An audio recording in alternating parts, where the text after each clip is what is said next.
think that pretty much sums it up. I found it at Spencer Gifts.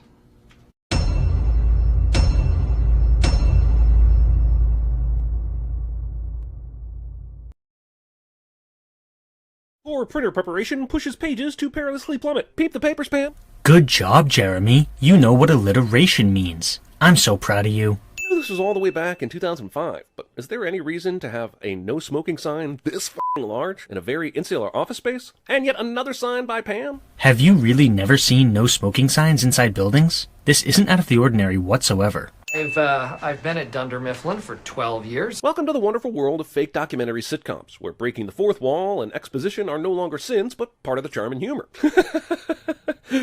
Oh man, I almost believed it myself when I said it. Don't let the incredible writing fool you, a plot cheat is still a cheat. That fake-ass laugh. Also, how is this a cheat? You do realize that, in fiction, the writers make up every single thing in the story, specifically with the purpose of making the story work however they want it to, right?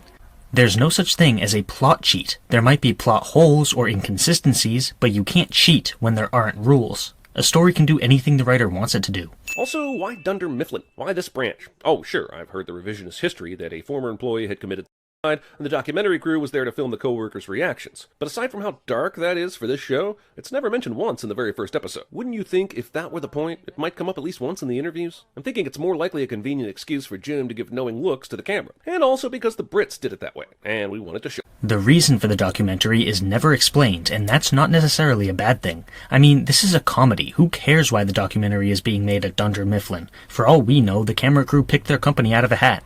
Also, why is it a sin for the documentary style of the show to give Jim an excuse to look at the cameras? Or for an American show to follow a British format? You're not going to explain, are you? Great.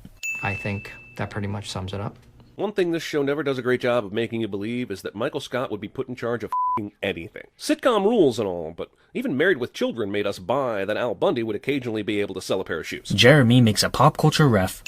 Also, we see that Michael is actually a very accomplished salesman several times throughout the show. It stands to reason that he started as a salesman and then worked his way up the ladder. My job is to speak to clients on the phone about quantities. I'm boring myself just talking about this. Well, it's better than not saying anything at all, I suppose. Wait, that gives me an idea for a movie. Jeremy makes a pop culture. Also, just say you're in sales, instead of this protracted diatribe about the minutiae of your responsibilities. Jim gets a lot of goodwill, but he's ultimately kind of a fucking hipster doofus. And the sin is... Oh, there isn't one? Okay.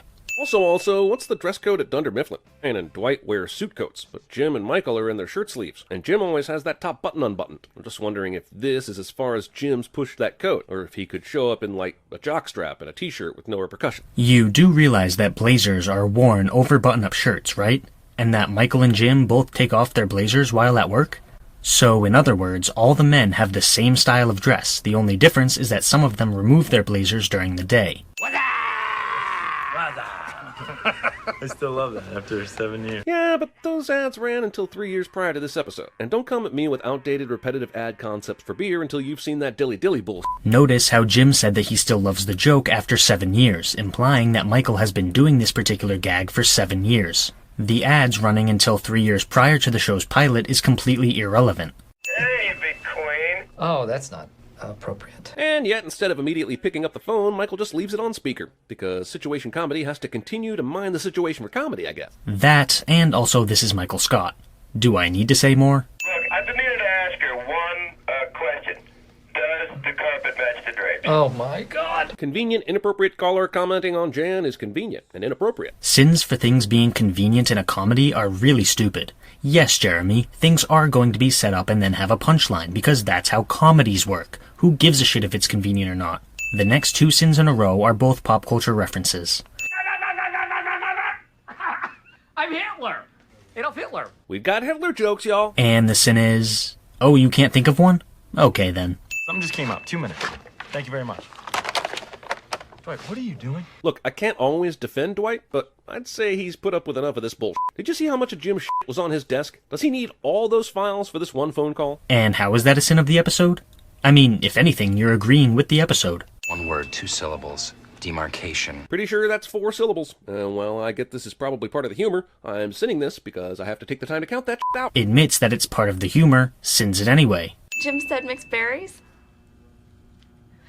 Oh, wow. The Office gets a lot of credit for launching the fake documentary sitcom craze, but it should also take the blame, right? I mean, some of them suck. Look at the reboot of The Muppets, or the last 6 seasons of Modern Family. So you're blaming this show for other shows? Shouldn't you blame those other shows for being bad? It's not like the producers of The Office walked into Hollywood and commanded everyone to start making shitty docu-style sitcoms. I'm a volunteer sheriff's deputy on the weekends. Just kind of feels like this line of dialogue might be responsible for that reality show with Steven Seagal as a sheriff, and that is most definitely a... And now you're blaming The Office for other shows that it wasn't involved in for a second time. Great. 20 past 5, I still have to do my faxes. Damn it, this pilot was way too fax-focused for the time frame in which it was filmed. Like, this plot point worked, but it was way back in 1990 in Die Hard 2. Jeremy makes a pop. You like the Jamie Kennedy experiment? And Punk'd and all that kind of stuff. Okay. Not only does he like it, BJ Novak was actually on Punk'd, which is all fine and dandy, except now it means that show exists in this universe where the actor BJ Novak exists, who has the same exact DNA as Ryan. So really, it's the whole space-time continuum that's about to be punked. Jeremy hates fourth wall breaking because it's too complicated for his pea-sized brain to handle. Listen, have a nice weekend. Yeah, definitely. You too.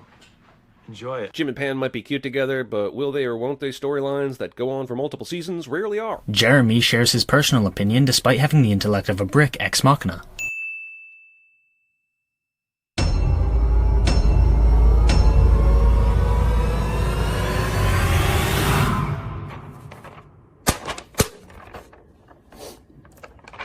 What's this, you fucking piece of shit?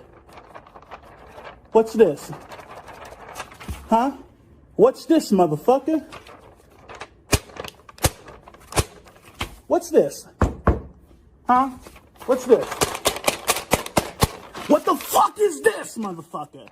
Huh? What's this?